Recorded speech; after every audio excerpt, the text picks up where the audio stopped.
we ready? Good evening, everybody. Thank you for joining us. All of you who made it here. I know it's a warm evening, so thank you so much for making the effort to be here, and for those of you participating virtually, thank you. We'd like to welcome Mary Rachfod, who's our presenter tonight. Mary's the owner of Physical Therapy and Balance Centers in Naperville, and Mary is a graduate of Marquette University. Welcome, Mary. Thank you. Take it from here. You're welcome. Thank you, Sharon, and thank you to the IPTA for having me tonight. You are at One Physical Therapy Center's approach to the obesity epidemic. Sorry for the boring title, but when she asked me to submit all my information, I was not in a creative state last May, I think, when that happened. So the other night I was finishing my notes and I wondered, what would be a catchy title? So I Googled catchy titles for weight loss, and I found Diet Cures More Than Doctors, Nothing Tastes As Good As Thin Feels, Bigger Snacks, Bigger Slacks, He Who Indulges Bulges, and my all-time favorite, I think I want to do a seminar about this, Eat Your Veggies, Have Less Wedgies. So in order to receive your CE certificate, you will need to complete a short evaluation following the presentation. You should have received an email by now from the IPTA, so you need to, if you did not receive that, let them know at ipta.org. And if you are an APTM member, you sign in to the website before completing the evaluation.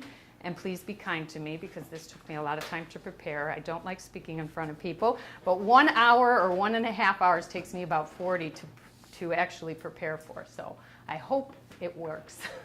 Once your evaluation is completed, the CE certificate will appear in your member profile. And if you are not a member, which you all should be members, if you're not, they have applications at the door, then the certificate will be sent to you in the email address you provided. So tonight, what are we going to talk about? I hope by the end that you're going to understand the TLS system. TLS stands for Transitions Lifestyle System Program, and the role that a physical therapist can have in educating your patients about weight loss. You're going to learn the 4 factors in the TLS program, which is low glycemic index eating, and that can be applied to anyone's diet. Exercise, we're not going to spend a whole lot of time on that because you're already the experts in that. Science-based supplementation and education. You're also going to understand how a detox program can affect a patient's pain level and hear case studies from a young athlete, a misdiagnosed MS patient, and an obese patient that had bilateral plantar fasciitis and Achilles tendonitis. We've all seen them, and they're all oftentimes difficult to treat. So these 3 all had success with the TLS program. And then you're going to finally learn how you can participate if you're interested in the TLS 21-day challenge to lose a few pounds or gain some energy. Disclaimer, I do profit from the sales of nutrimetric products and the TLS system. I do not profit from partnering with individuals to sell the products. I would profit from sales of someone that does partner with me, and I have not, in 4 years of selling the Nutrimetrics products, profited from anyone else. I was invited to talk about my weight loss program by the IPTA. I did not ask to speak. However, I think obesity is such a big epidemic that we all need to be addressing it. So I'm honored to be here to talk about it. Now, warning, this is what I give if I ever do some talks in the clinic about weight loss. I tell them I'm not a doctor or a nutritionist, although I do want to be a nutritionist when I grow up. Either that or a yoga instructor, because I find after 30 years of doing manual therapy, my hands are starting to say, no more, no more. But I'm really fascinated by nutrition. In fact, I quite often refer to nutritionists. I had 2 patients last week diagnosed with cancer, and I asked them, did your doctor refer you to a nutritionist? No. And I said, did they talk to you about nutrition? No. And I said, okay, well then you're going to have to find one. Here's some information at the local hospital they were at. And the hospitals have wonderful nutritionists. I've sat with them myself for one of my children. They're excellent. They know way more than I do, so I'm happy to refer to them. I did make a connection recently with an independent dietitian, and she is going to be speaking at our first January forum. We always like to do something about resolutions and getting healthy, so she's going to be there in January talking for us. So nothing I say is representing that I am acting as a doctor, and before you do any lifestyle change, you should always check with your doctor depending on your age, your health history, and your ability to exercise. To be honest with your doctor, but realize that he may not know very much about this topic. Most doctors get 2 to 3 hours of nutrition. I know that's changing now. In fact, Tulane University School of Medicine now requires their medical students to take cooking classes. How great is that if your doctor was sharing recipes with you? So here are some scary statistics from the CDC. More than 1/3, 36.5% of US adults are obese. And 68% of adults are overweight. And one day in our clinic, I was looking around, just kind of glancing at things, and I realized, oh my gosh, we only have 7 patients in the clinic right now, and 5 of them are overweight. Several of them were obese. And that's pretty much the statistic. I think it was 71%. So 20.6% of adolescents ages 12 to 19 are obese. That's really scary. I think it comes down to a little bit video games, inactivity, processed food, fast foods, overworked parents, not enough time to cook. There's many reasons, and genetics are starting to play a part in it as well. 17.5% of kids 6 to 11 are obese, and believe it or not, 9.5% of children, just 2 to 5, are obese. So the estimated annual medical cost of obesity in the U.S. was $147 billion. This was in 2008. I couldn't find a more recent stat, but I can't even imagine what it is now. And the medical costs for people who have obesity were about $1,500 higher than those of normal weight. Now, obesity and overweight, those terms are not interchangeable. Being obese means that there's an excess of body fat. So this includes a man with 25% or more excess fat and a woman with 30% or more excess fat. And that's according to the Weight Control Information Network, and they have a web page.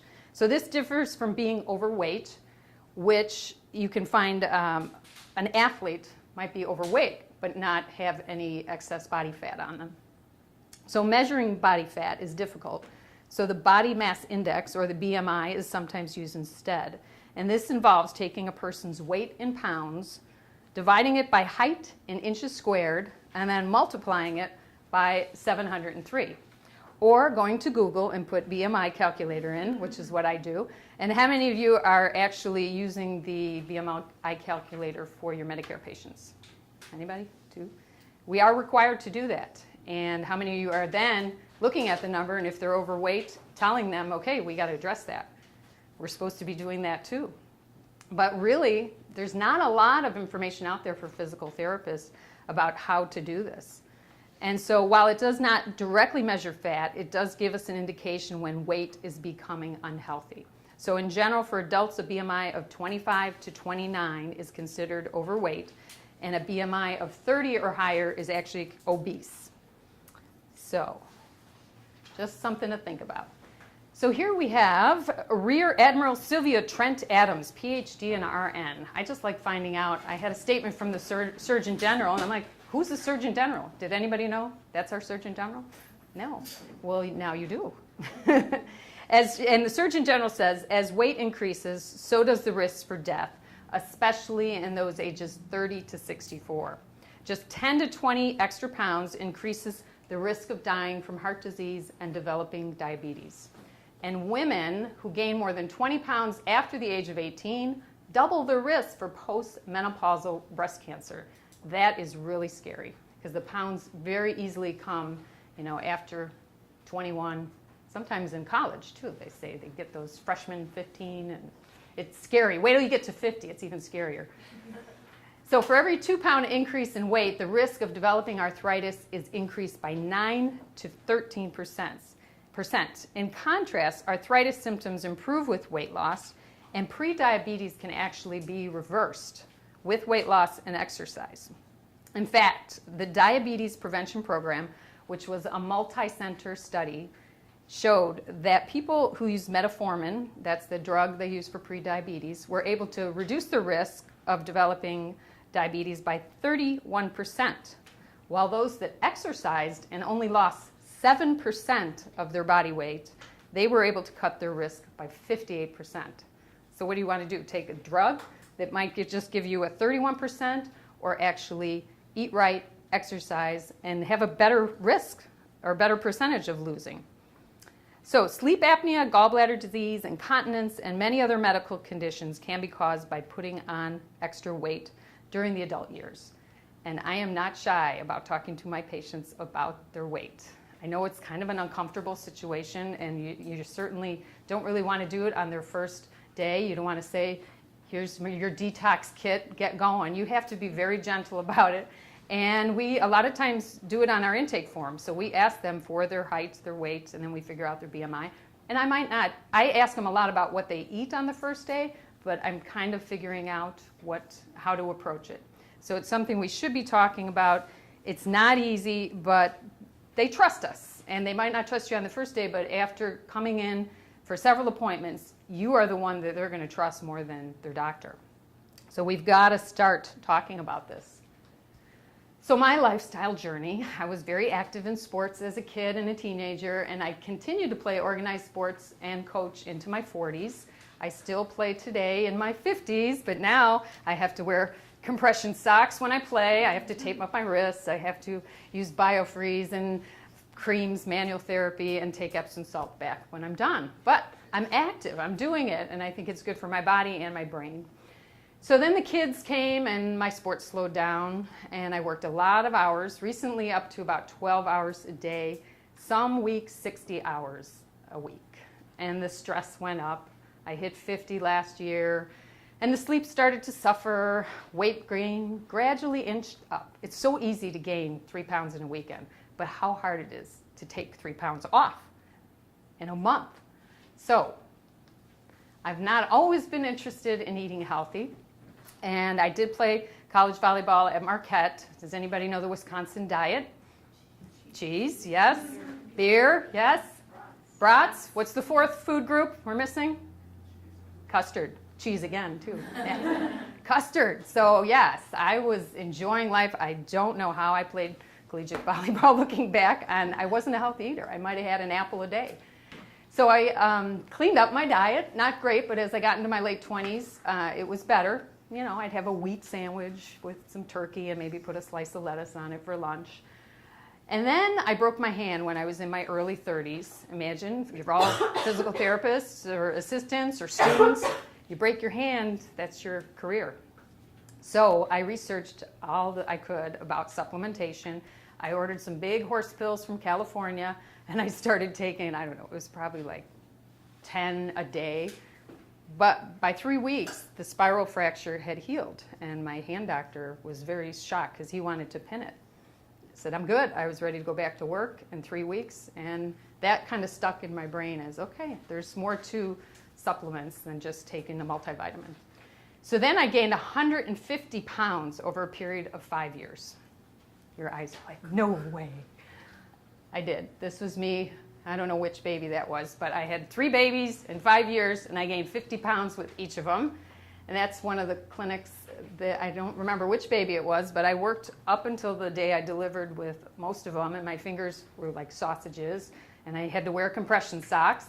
But I got through it, and I enjoyed every single pound. I loved eating, and I didn't care that it's going to take me 5 years to get all that off once I had the last baby. And this is a college picture, and my nickname in college actually was Fridge. So kind of scary, but true. That was around the time of Refrigerator Perry, and someone nicknamed me that. So I liked eating and drinking, and all right. So then in 2010, my mother was diagnosed with stage 3 colon cancer. And that's where I really hit the books. I'm like, all right, what do we got to do? You know, I looked up things, low sugar diets, how kale is good for you. I'd call her and say, did you stop putting that sugar in your tea? And I'd bring her soup. And I think it really helped. It helped me anyway to get through that period of time. And then in 2014, my son was diagnosed with celiac disease and ulcerative colitis. Scary for me. That's when I relied on the nutritionist at Edward Hospital.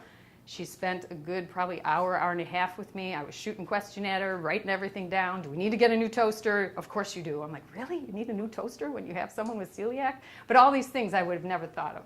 So I continued to research on gluten-free diets and autoimmune conditions, which is an epidemic right now in our country as well as the world. There are so many autoimmune diseases, and diet can truly affect how one feels.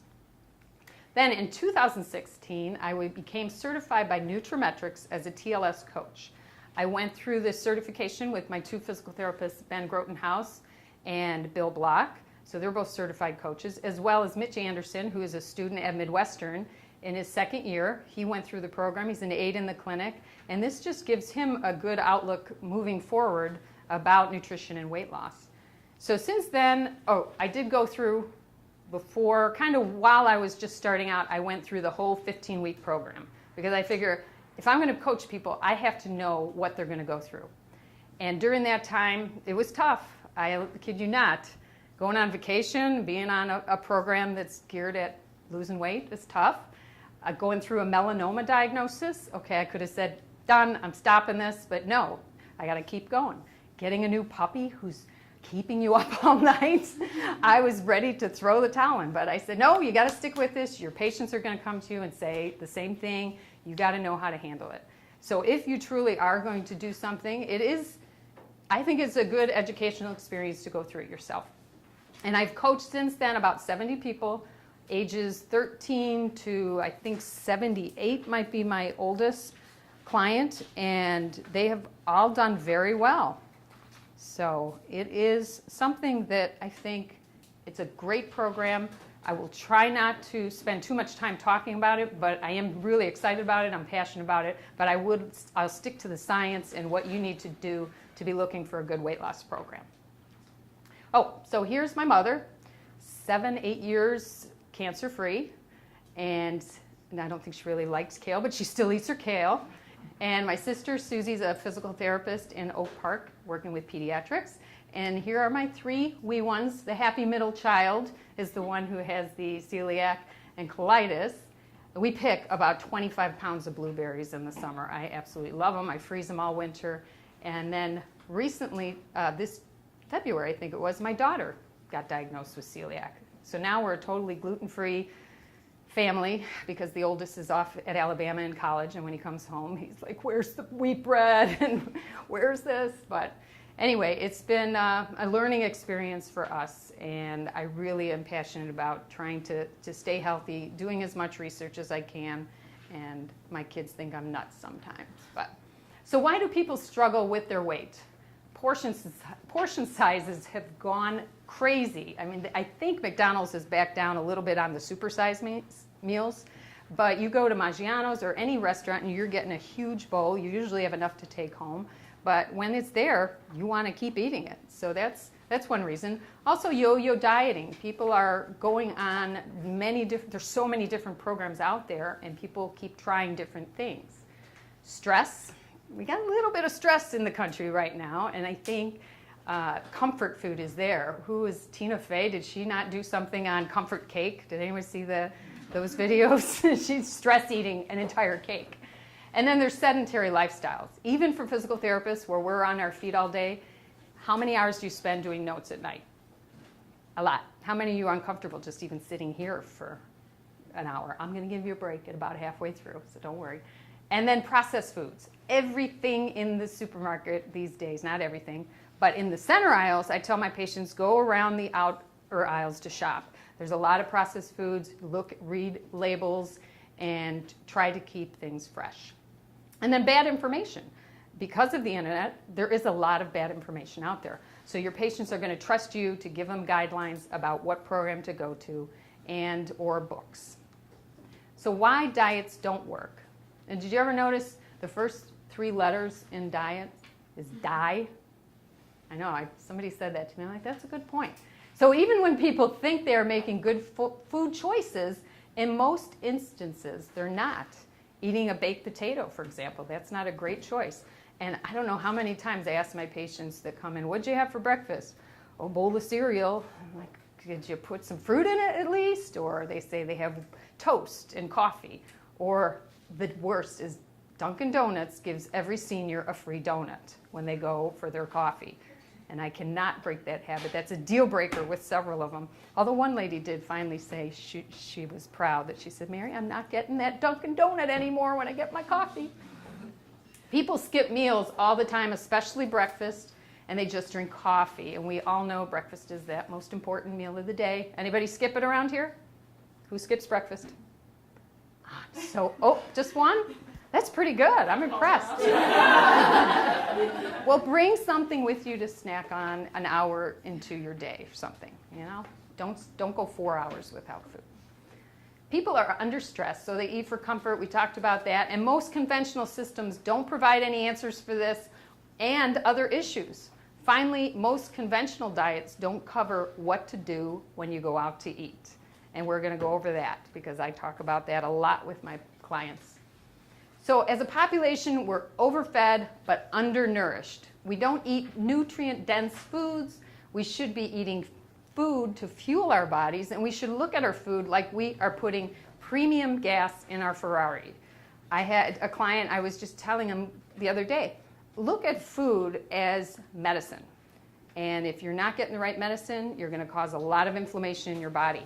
That just one sentence stuck with him, and he sent me a message the other day. He goes, I can't believe how much that resonated with me. Every time I look at food now, I'm thinking, is this healthy for me? Is this medicine? And one final thought on this, you cannot out-exercise a bad diet. I think one of my most unhealthy clients that I had, this was before I was doing TLS, she was very thin, in her 30s, a professional woman, single, and the first day she came in, she said, okay, I just quit smoking today. And I said, okay, good job, way to go. And then I asked her questions about her diet, and she said, well, I drink about 5 Mountain Dews a day. And I went, I said, okay, we're not going to tackle that one today because you just quit smoking. So I held off on that, and then it got worse. Then she said, well, I go to Wendy's every day for a bacon double cheeseburger. Every day. And I said, you leave the tomato and lettuce on? And she's like, no, I take that off too. Because she told me she doesn't eat any vegetables. So that was a really challenging case. But slowly but surely, I got her off all but a half a Mountain Dew a day.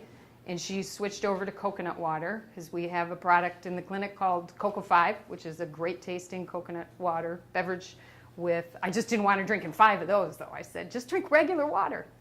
And then she did start cooking. She got out her crock pot, she was making meals, and didn't go to Wendy's every day. So I think about her all the time because the reason her doctor sent her to me was she got a new doctor and she wanted her Valium prescription. And he's like, well, what are you taking Valium for? She's like, well, I get some tension in my neck sometimes. He goes, well, I'm not going to write this until you go to physical therapy.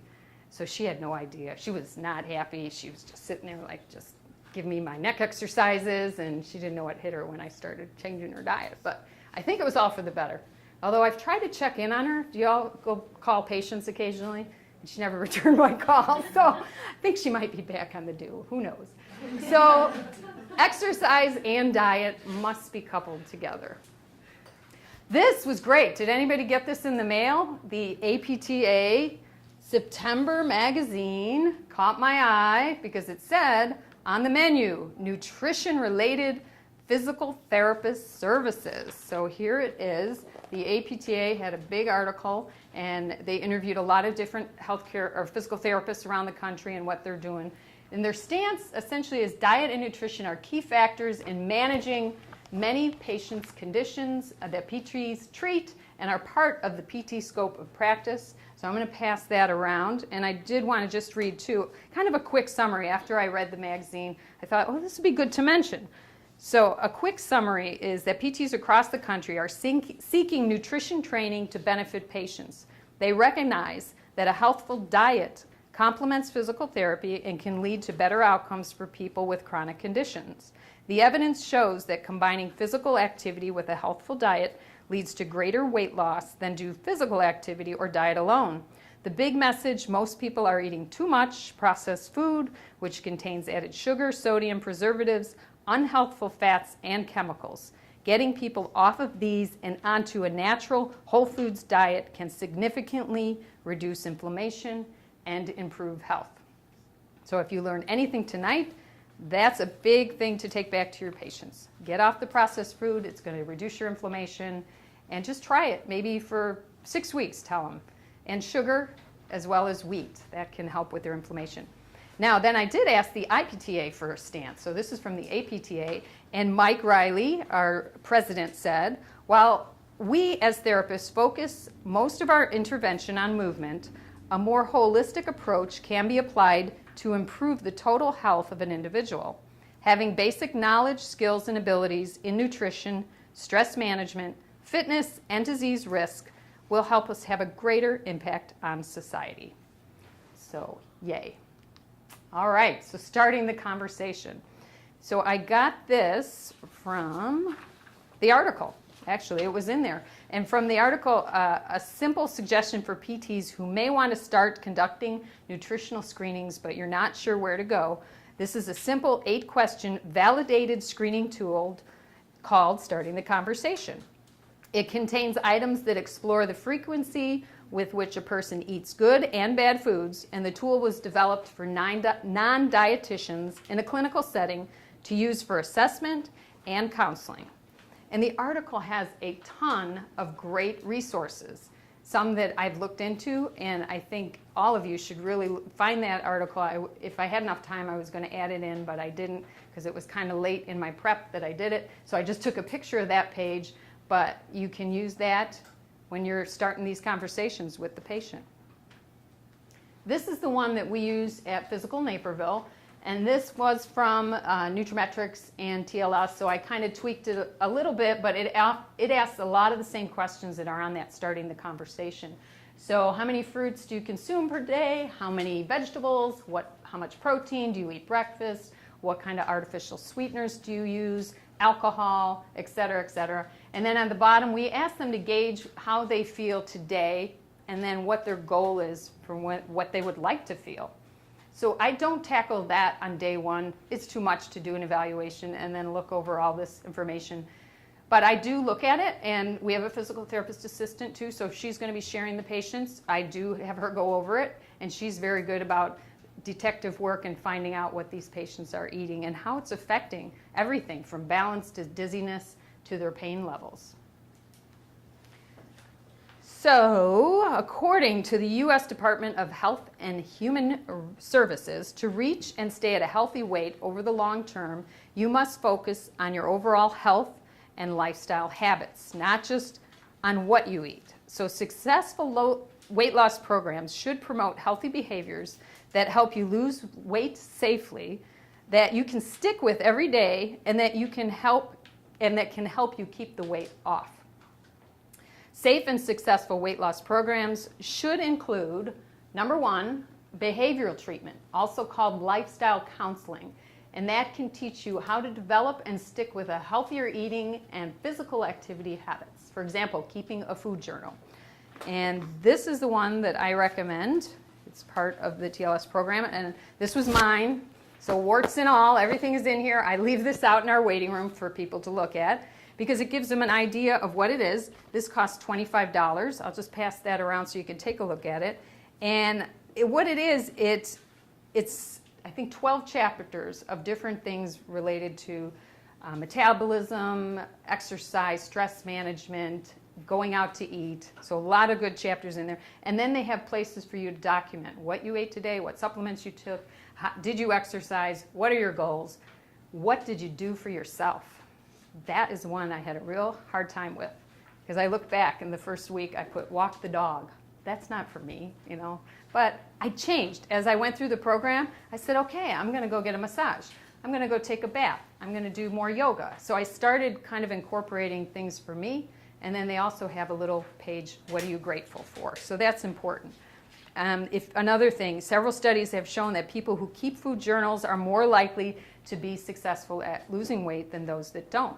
One research study showed, I think it was twice as much weight loss for the people that recorded it 6 days a week versus the ones that just wrote in it 1 day a week. So that's a simple tip that you can give your clients tomorrow.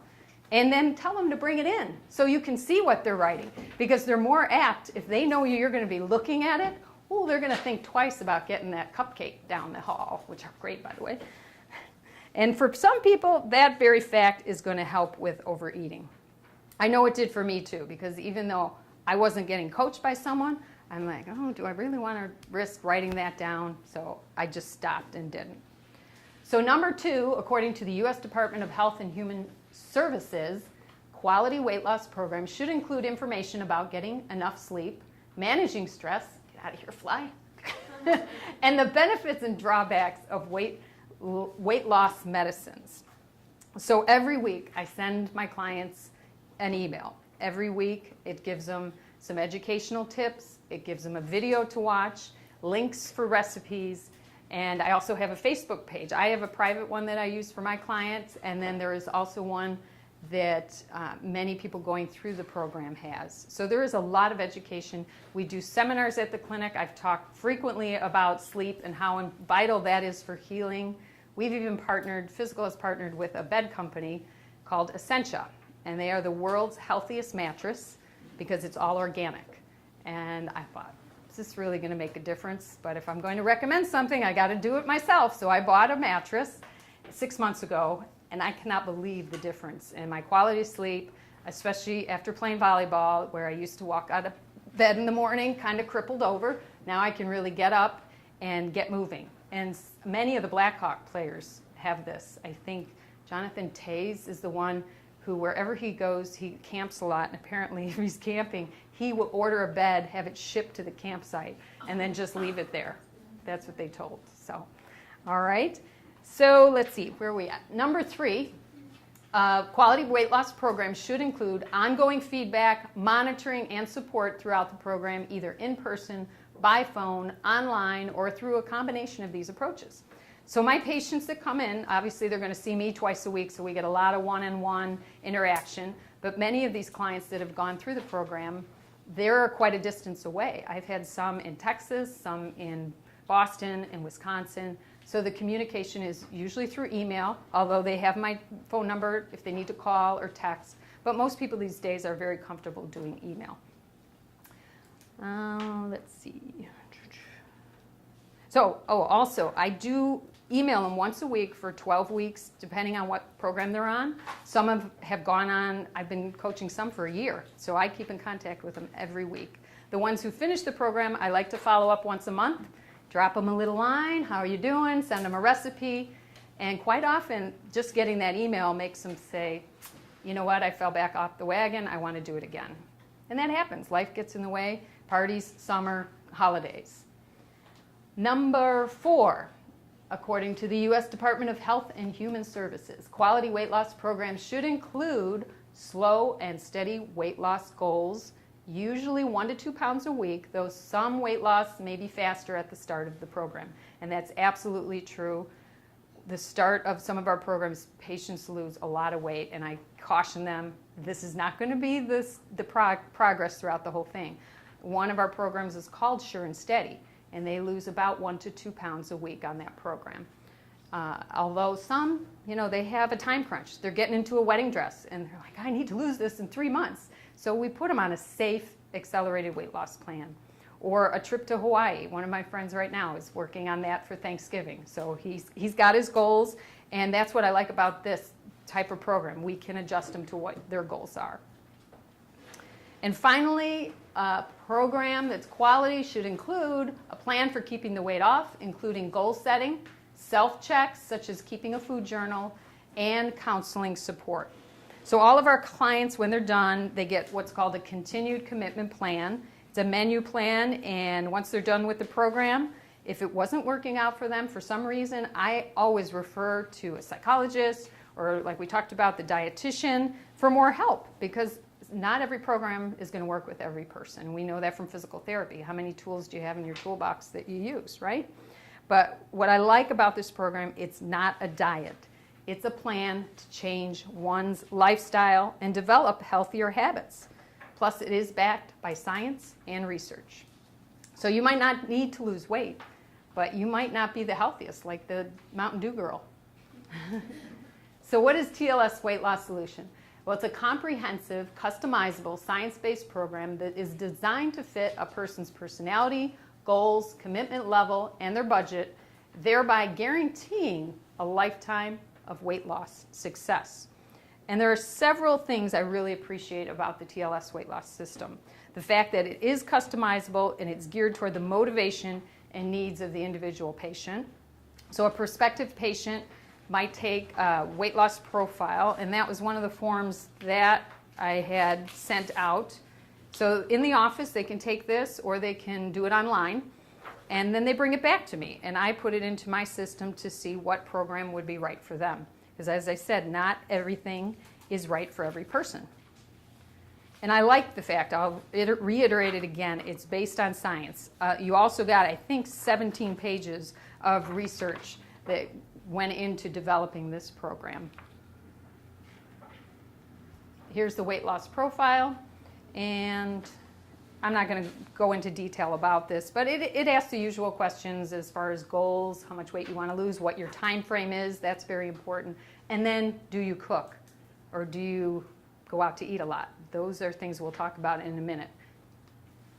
So this program has 6 customizable plans, and it compares very favorably with many of the $80 million a year weight loss industry.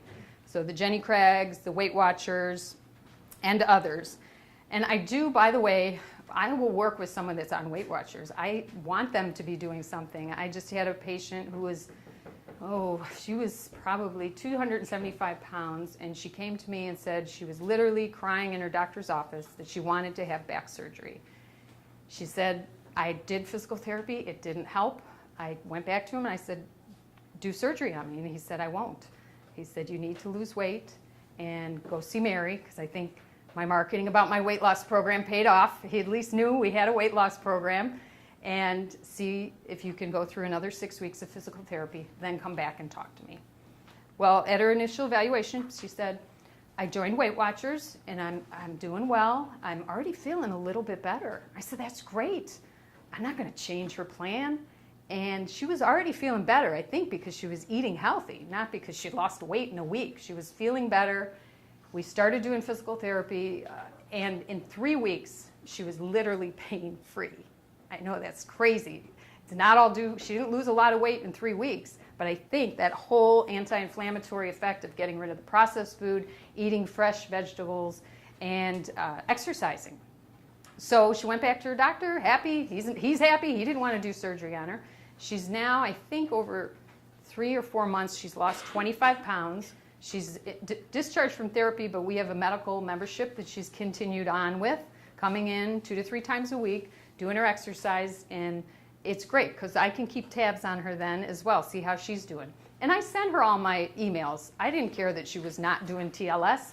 There's a lot of good information. I just kind of would delete the stuff that wasn't pertinent to her, and she appreciated that. I shared recipes with her. She loves that. So by all means, support your patient's efforts in whatever it is.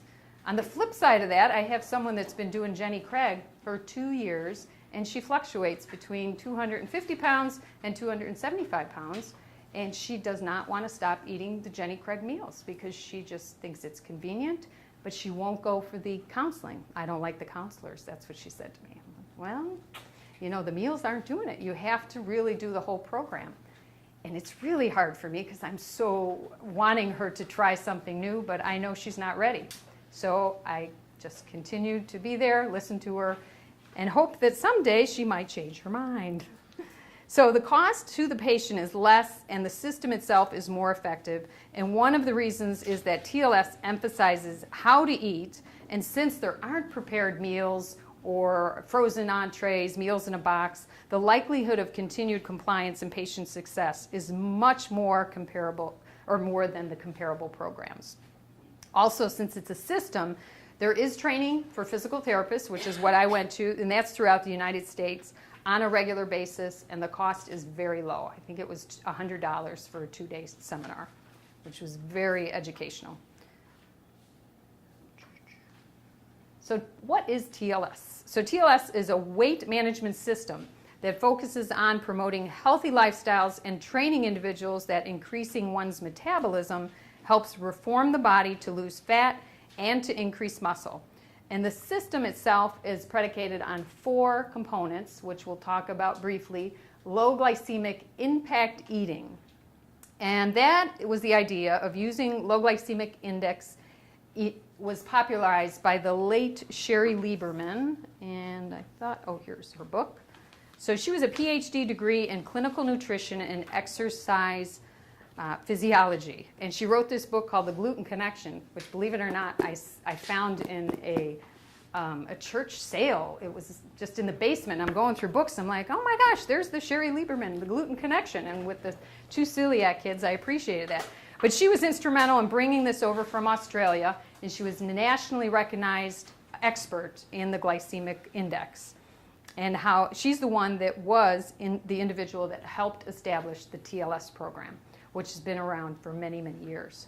In fact, I think there is somebody in here, Jenny, do you mind if I share this? 8 years ago, Jenny did the TLS system, and she went from, what size to size? 15/16 down to, in 3 months, no, well, I started 4th of July weekend, and by Labor Day weekend, I was a 7/8. By the holidays, I was a 5/6. So for the online, she went from 15/16 to a 7/8, and she kept the weight off for the most part. Yeah. And now is living a vegetarian lifestyle, so it's probably easier to keep it off. All right, so number 2, we encourage people not to obsess with the pounds, but to measure themselves and take notice of the inches you're losing, or the belt loop that you can now go down one. And that's more important than a lot of times just focusing on those numbers. And number 3, science-based supplementation. We work with your body to enhance weight loss efforts. I've had several friends and patients who've said, I have tried so hard to lose weight, eating right, exercising, and it's not happening. I think part of it sometimes is hormonal, and part of it, even with males, this has really helped adding in the supplementation for those that were already eating healthy and wondering, why can't I lose weight? So there is something to be said for the supplementation. And education, being aware and changing unhealthy behaviors for life. And this is where I hammer home education. We are constantly doing things in the clinic, talking to patients. I'm sharing recipes and things on our Facebook page as well. So I don't talk to patients about the weather or what movies they've seen on the weekends. I'm asking, what did you have for lunch? What are you making for dinner? How many times did you poop today? Serious, I do ask that. All right, so eat real food. That's what I love about this program. We really emphasize eating real food, not frozen meals or shakes, although shakes are part of the program initially for snacks, protein shakes. But this is Christy Cabani. She owns her own business, World Fusion Cuisine, and she was the chef that prepared the salad wraps for tonight's meal. She is amazing, and I oftentimes give her information to clients that check off on that box. I don't cook. I go out to eat all the time. And I said, okay, you need help. I can't do that for you, but I know someone who does. She's local in Winfield. I do not profit from any referrals from her. I just think she's a great chef, and she made my first 21-day challenge very easy, because I thought to myself, how am I going to make vegetables taste good for 21 days, because you're eating a lot of them. So that was 2 years ago I did her program, and since then I've learned. So I've been able to develop some of those recipes on my own. In fact, this was one of them. It looks like French fries, but does anybody have any idea what that is that would be approved on a weight loss program? Anybody? Sweet potatoes. Close? No? Jicama. Anybody have jicama or eat jicama? One. Yeah. My son lost in a spelling bee because of the word jicama. So we started trying it after that. And then this is guacamole. So a healthy version, no sour cream, but it's avocados. And that was, avocados, a healthy fat, so that is allowed on detox. And that was a great meal I had during detox. So I'm one of those people that start taking pictures of their food. I know it's kind of crazy, but I have to use them for slideshows. But it's a great, great way to start your program when you can eat food like that. All right. So I often tell my patients, and we share recipes, they come into me then, they get excited about recipes, and this is just some roasted broccoli, mushrooms, and salmon, and then a big salad that I eat every day. My kids don't, but I'm working on that too. Okay. So what is the 21-day challenge? So the 21-day challenge is designed to help people who have 5 to 15 pounds to lose or kickstart a program before the 12-week program. And who should participate? Really anyone. And I often suggest doing it with a friend or doing it in a group, because then you can text back and forth. I have 2 college friends right now that are doing it with me. They wanted to do it, and I said, well, I'm going to be talking about it in 17 days, so I should do it again. And we've been texting back and forth, and one of them has even traveled to China, and he said, how am I going to do this in China? And I'll talk about that in a minute. But it's interesting. So the program kit, it can be ordered online or on our website, and it comes to their home address. And the kit, actually, this is what it looks like. The box down there is the kit. It comes with 2 giant canisters of protein shakes that you just mix with water, vanilla, and chocolate. They taste great. You don't use these the first week in detox, but the second week you increase your protein. So you can use these as a snack, or I kind of got sick of making scrambled eggs with so many vegetables, so I made this morning pancakes with 2 scoops of this, 2 eggs, and a cup of blueberries. And I felt like I was cheating. It was so good. And then we also include some vitamins, because it's good to have a multivitamin. And this is OPC3, which is an antioxidant blend that'll boost your immune system, because oftentimes the first week you might get headaches when you're in a detox because you're getting rid of a lot of crap that's been in there for a while. So this helps to boost your immune system. It also helps kind of improve your skin. I had several patients that said after they were on the 21-day, their skin cleared up.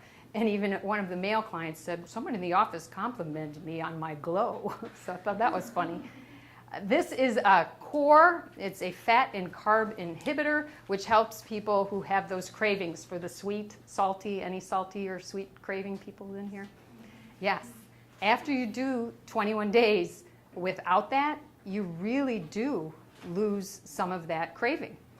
Sometimes it takes a little bit longer, but just the other day, I was making Brussels sprouts and cauliflower soup. Now, I would never have eaten that unless it was kind of mixed in with a stew or something. But somebody sent me a recipe. I said, okay, I'm going to try this. And I roasted the vegetables. And then they were so tasty. I was actually taking them off and eating them. And my sister had 2 friends over, and they're upstairs going, what is that smell? Because it does kind of smell when you're cooking that. So I said, come, girls, come try them. And they had never tried it. The 2 friends, of course, tried it, but my daughter did not. But they liked it. I was very surprised. So try new things.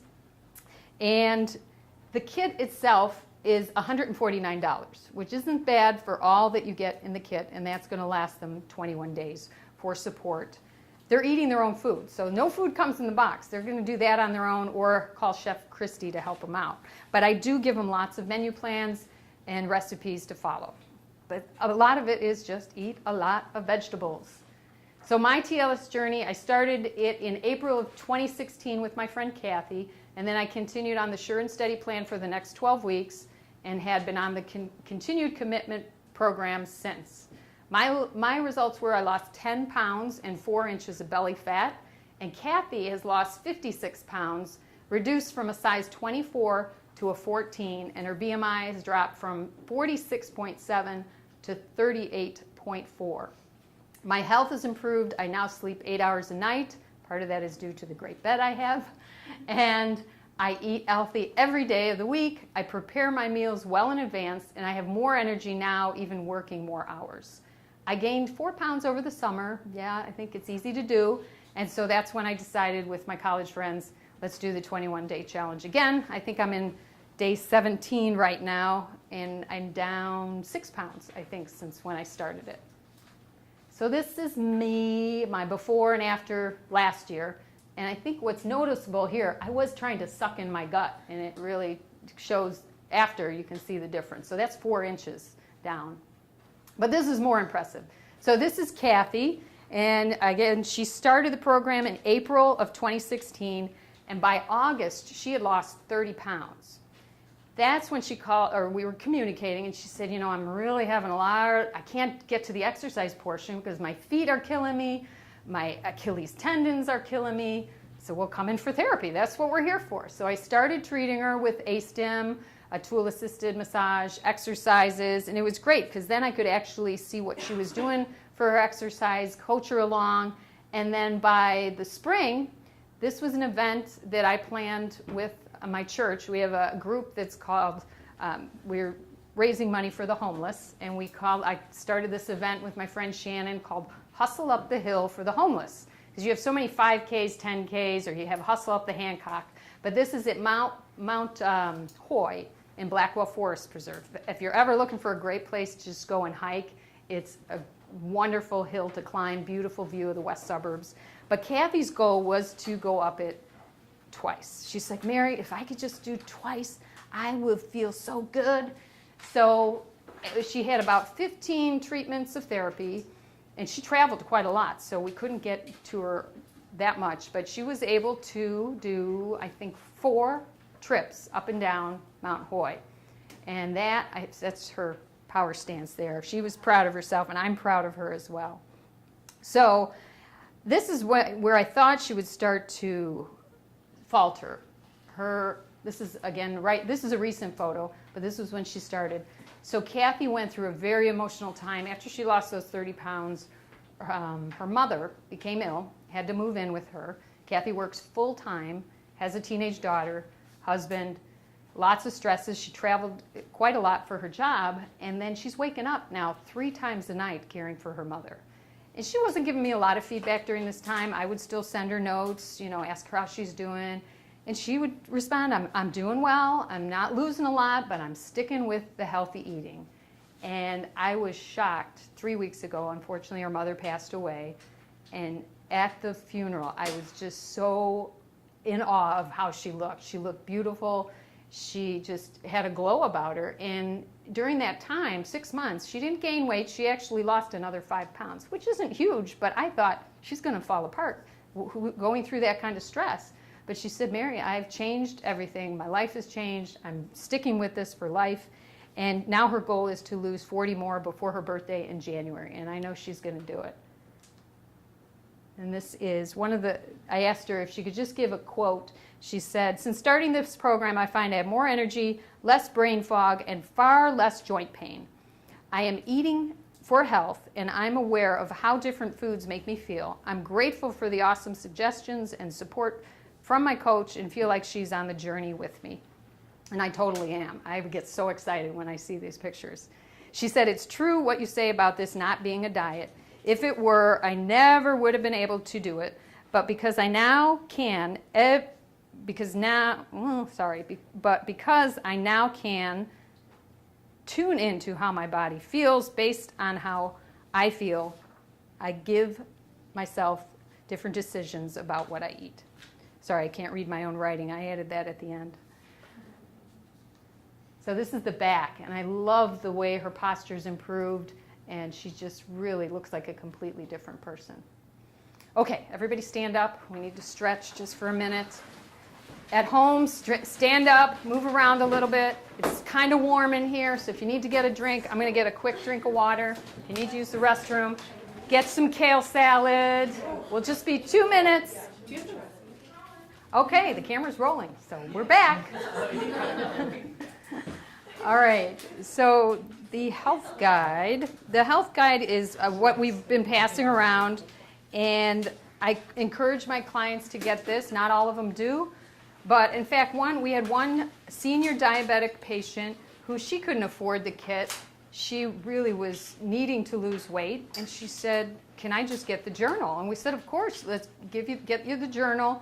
And Bill coached her through the 12-week program, sending her emails, and she was coming in for therapy. And she lost, I believe, 40 pounds over a 3-month period, just using education. She was making her own meals, but it's so vital for them to be setting goals, even when they're done with the program, so they don't go back to their old ways. So what we'll do in the first phase, that's where we call it the detox phase or the cleanse. And you do follow a strict meal plan. You have a cup of water in the morning with a half a lemon. There's so many reasons to do this. It aids in digestion. It's a good dose of vitamin C and potassium. It helps actually prevent kidney stones and keeps one hydrated. So there's also a lot to drinking water, which you probably all tell your patients that. We let them have 3 servings of fruit a day, unlimited vegetable servings, 2 servings of proteins, 2 good fats, No grains, no starches, no dairy, no sugars, no artificial sweeteners, no alcohol, pop, or smoking, which is a big thing. Some patients really don't want to do that. If you're doing a detox, you got to get rid of everything. We encourage them to stay on their medications. And also, I always tell them if they're on medications, they should be talking to their doctors about this plan and have their doctors verify that it's safe to do. We tell them to avoid strenuous exercise and only do gentle yoga, walking, or maybe some light pool exercises because they're going to be tired for the first few days of the program.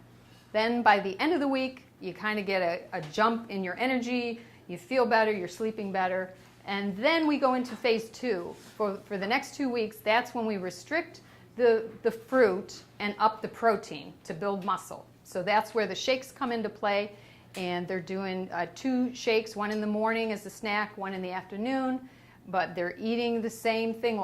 You can eat eggs with vegetables for breakfast or use the protein powder as pancakes, and you got to jumpstart your exercise program now. And for overall cardiovascular health, the American Medical Association recommends at least 30 minutes of moderate intensity aerobic activity at least 5 days a week. So detox is not just for weight loss. This is Maddie, and Maddie came to me about 1.5 years ago. She was an athlete, former athlete and dancer, a freshman in college, and she had severe pain in both shoulders, both hips, and both knees. I'm like, well, okay, well, something's not right here, but we started treating her like you would any physical therapist would do. We did the evaluation, addressed the tight muscles, the strength and the weak muscles. I used manual therapy, I used A-stem, and then a month later, she's maybe just a smidge better. I mean, this girl is working hard, and I just asked her a few more questions, and I think I'm a little more in tune because I have 2 kids with celiac, and I thought, tell me about your bowel movements. We started that conversation, and she goes, well, I usually have about 3 a day. And I thought, well, that's kind of high for a young girl, and we got into how they look and all that, but long story short, I said, would you consider giving up bread and pasta for a little time and see how that affects your health? Oh, no way. I could not give up bread or pasta, or I love my Oreo cookies.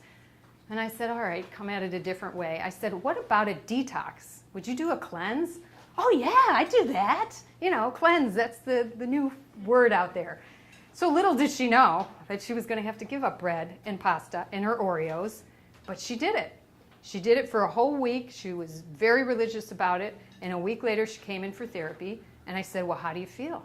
She goes, I feel really good. I go, well, don't go back on gluten yet. She goes, oh, I did. I go, what'd you do? She said, well, I had banana bread last night. I said, well, how did you feel? She goes, awful. So from just the week of no gluten, she had banana bread, and okay, she's starting to see the connection. So she went gluten-free then for about 3 months.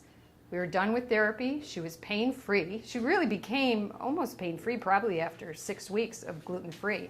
And we addressed all her musculoskeletal issues. And this is what she had to say.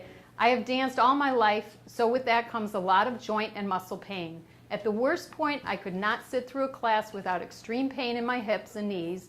And after doing the 7-day detox and going gluten-free, my pain has improved immensely. I feel healthier, stronger, and pain-free. I have gone from being unable to walk more than a mile last summer to backpacking 100 miles through the rough terrain of Spain this summer. So I am so proud of Maddie.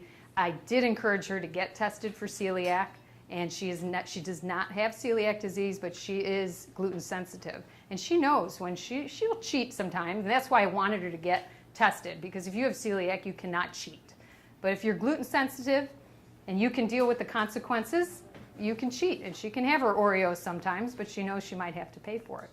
But that, I was so excited, and that's when I really started seeing, okay, this diet or this way of life can really change our patients and how they view their body. So detox is not just for women. This is my husband, Gary, with his friend Tom, and yes, there's a beer on the table because this was the night before they started the detox, so they had a little fun. And this is generally what my table looks like on a Sunday night. I do a lot of prep work every week. So when Gary came to me, after we'd been doing the program about 6 months, he said, I want to do the detox. And I said, no, because who likes treating their patients or their family members? You don't like really working on family members. It's the same way coaching your husband who doesn't like vegetables. And I said, what are you going to eat? He goes, I'm going to try to eat vegetables. And so he did it, and I caught him at Portillo's on day 19. But other than that, he did lose 10 pounds, as well as his friend Tom lost 10 pounds. But it's funny. All right, let's see. Oh, one other thing I like to do too, because I do have eggs a lot of mornings, I'll chop up zucchini, mushrooms, peppers, and put them in little baggies, and then have them in the fridge in the morning, so I can just crack those 2 eggs, throw the veggies in the pot, stir them up. So I'm eating, even though I don't have a lot of time in the morning, I try to make everything ahead of time, and that way it keeps things manageable during the week. My daughter even started making her own salads because she'd been watching me, and she said, Mom, I don't really like what you put in your salads, but I want to eat salad. So she came up with her own recipe of butter, lettuce, spinach, chicken, mozzarella cheese, strawberries, and carrots. So it's good health, a healthy start for an 8th grade girl, and she's bringing that to school sometimes. So weight management isn't universal. There's no one-size-fits-all plan for every weight loss, and what's right for someone else isn't always right for you. Many commercial weight loss programs place an emphasis on what to eat, not how to eat. And many programs focus on weight loss rather than actual fat loss. True health and fitness is the result of an optimized ratio of muscle to fat. So one of the greatest successes that I've had with this I wanted to share with you, was a friend of mine who now lives in Texas, and he's a former NBA player and weighed over 330 pounds. Now granted, he's 6'10", so he's a big guy. He would probably have to duck going under that door. So when I started this coaching, I sent out an email to some friends and just said, let me know if you're interested. I need some people to try this on. And he didn't call me. He just went on the website and ordered the kit himself. And I think it was after the end of the first week, he sent me a text and he said, I lost 14 pounds. And this was all on his own. He didn't ask me for any guidance. And then I started coaching him. But eventually he lost over 25 pounds in 21 days. And more importantly, he started running for the first time in years. And this is what he said. I decided to go for a run today, first time jogging in several years. It was awesome. I wasn't sore. I didn't feel my gut busting through my own skin and had none of that bleeding throat sensation I usually have after a long hiatus from running. I literally just ran along feeling pretty darn good. Simply amazing. I hope that others can experience what I've experienced. It feels awesome, and after several frustrating attempts to get in shape on my own, I'm psyched this actually worked. I've literally worked my ass off for 6 months before, and while I got stronger, I lost no weight, and I still had a lot of extra fat. Now that I've slimmed down, I'm going to start working out a little more intensely and see what happens. Some people from work didn't even recognize me when they saw me at a social function this past Saturday. They're the ones that said his skin was glowing. And so he finished by just saying, I wanted to share that experience. And that's really why I love this program, because it can bring so much good information to people, and not just patients in the clinic, but throughout. So this is the typical way my kitchen looks after meal prep. And this is my friend Katie, and she was the only one of doing 70 people. When I checked in with her on day 3, I said, how you doing? She's like, I'm so hungry. Like, what? You shouldn't be hungry. You should be eating 5 times a day. I said, did you prepare? Did you plan? She's like, well, no. I wanted to do this so I could tell my son about it, because she wanted to get her son on it. So she jumped into the program, didn't prep, was just flying by the seat of her pants. So I said, all right, come over Sunday night. We're going to do a boot camp in the kitchen. And so we prepared all these meals together. So the second week was much easier for her. But this is a dish. It looks like rice, but that's actually cauliflower. Has anyone ever made faux rice cauliflower or faux potatoes? Cauliflower you can use in anything. I know you're making faces, but I made cauliflower fried rice, and it tasted amazing. Sorry, I get so excited about cauliflower, but it's true. All right, so quick case study here. Elizabeth was a 62-year-old grandma who watched her 3 young grandkids 40 hours a week. And she was the one that was diagnosed with MS in 2005 and never went on medications. But after 12 years? Her doctors then said, well, we don't think you have MS.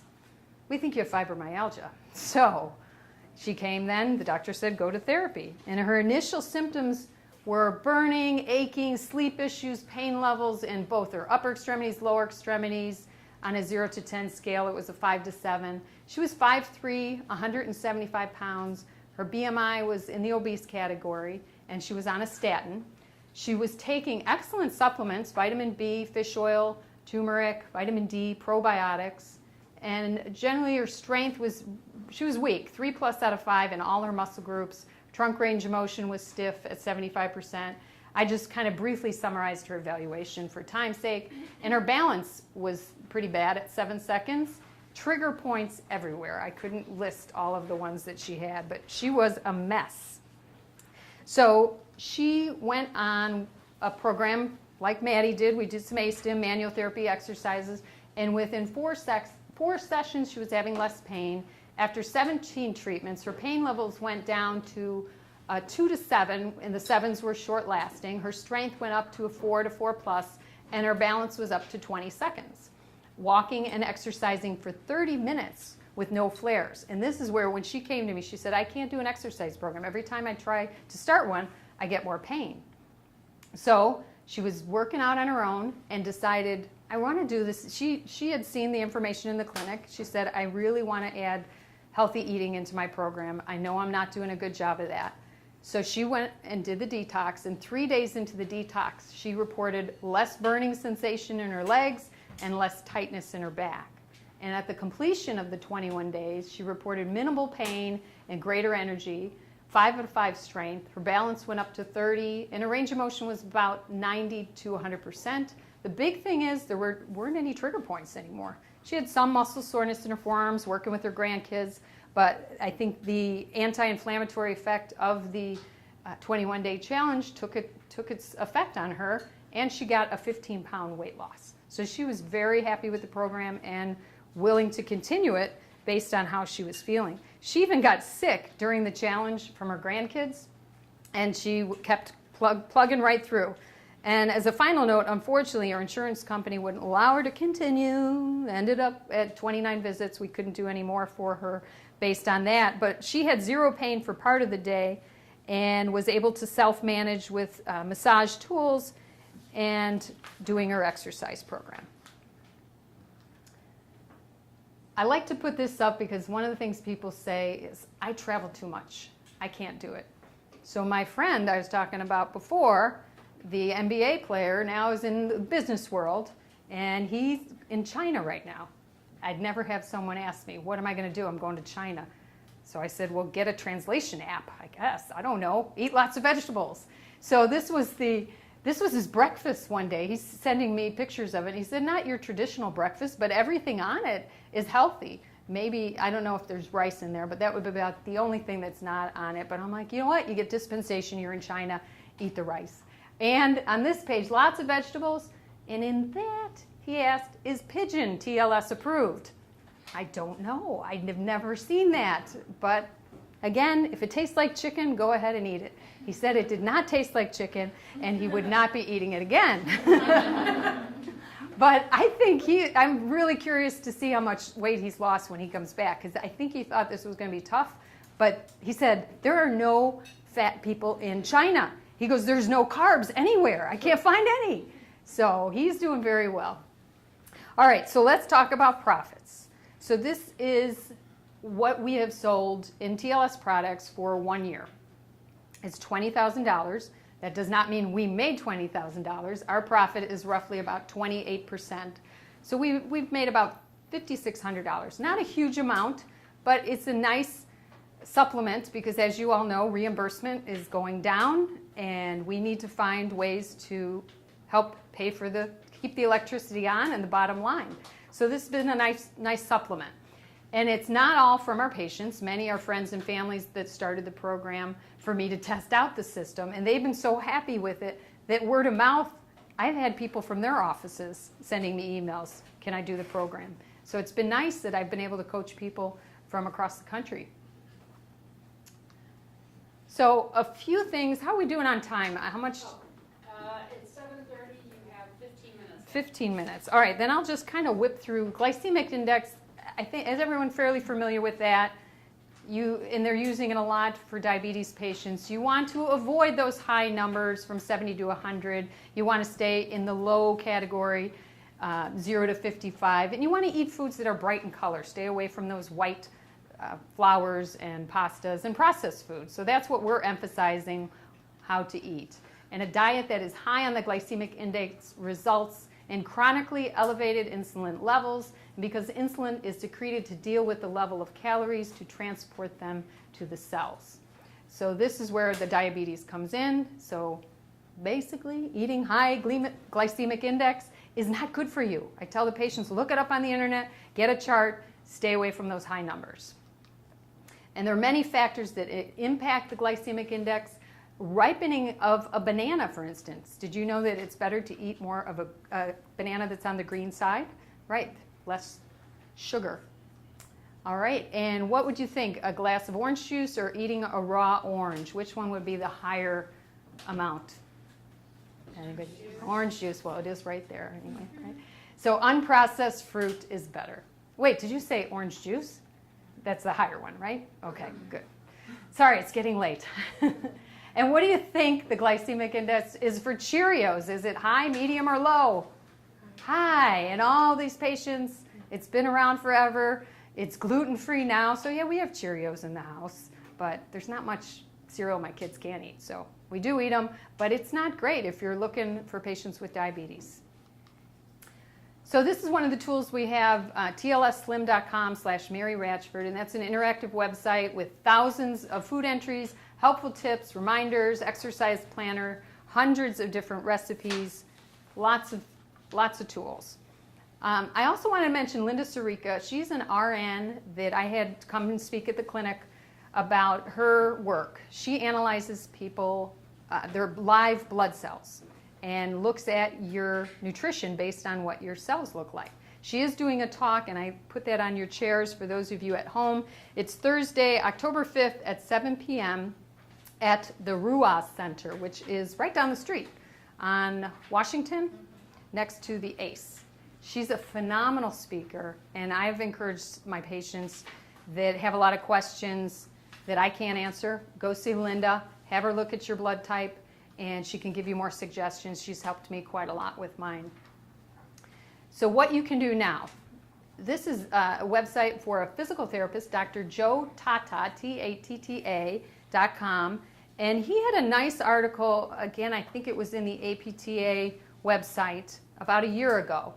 And these are things that you can do right now. So PTs or PTAs during your first visit with patients, ask them how many veggies do they get in, what they're eating for breakfast, and how much water, pop, or other beverages they're consuming. 2, have them keep a 24-hour food diary and then journal. We talked about that, how important journaling is. And 3, offer simple tips, direct them to websites and books. So we have a 3-page handout that we give patients on their first day with information on anti-inflammatory foods, book suggestions, and supplements. But don't overwhelm them on that first day. We give them the sheet on the first day, and then I'll say, take it home and read it as part of your homework, and then we'll talk about it from there on out. Direct them to websites. Is anybody familiar with the MIND diet? No? Write that down and Google it. This is not about weight loss, but the MIND diet, for any of you that work with patients that have Alzheimer's, researchers at Rush University found that patients that followed the MIND diet reduced the risk of Alzheimer's by 53%. It's a combination of the Mediterranean diet and the DASH diet, which is used for hypertension. So it emphasizes a lot of olive oils, fish, nuts, leafy greens, the things you should be eating anyway. But they found that patients that were strictly following this reduced their risk 53%. And if they were so-so about following it, they still reduced the risk, I think, in the 30s. So worth taking a look at that. And then finally, create simple goals for your patients. Just say, you know, you're in therapy for 4 weeks. Why don't you try losing 5 pounds? Let's start with that and see how that goes. And then if they say, I hate fish, well, that happens, say, well, let's see if you can try preparing it a different way, or have it when you go out to eat, because the restaurants can prepare it a lot nicer than you can. And then maybe eat breakfast. Just start with small things, small steps that they can attain. And then when they want to go to something bigger, that's when you might want to suggest referring them out to a dietitian or to a program that you believe in. Okay, so this is Ajit Chirate, and he's someone that I refer out to when I think someone needs a little help with brain training. And I discovered Ajit, he came to my office and wanted to speak to me about using his technique for patients that have migraines. So I had him speak at one of our seminars, and then I started going myself because I was having trouble sleeping, and I thought something's not right here. So I go and had him do an EEG. And at the time, I thought, okay, I got a lot of stress going on, but I'm going to go in and he's going to tell me, oh, your parts of your brain that aren't sleeping are all out of control.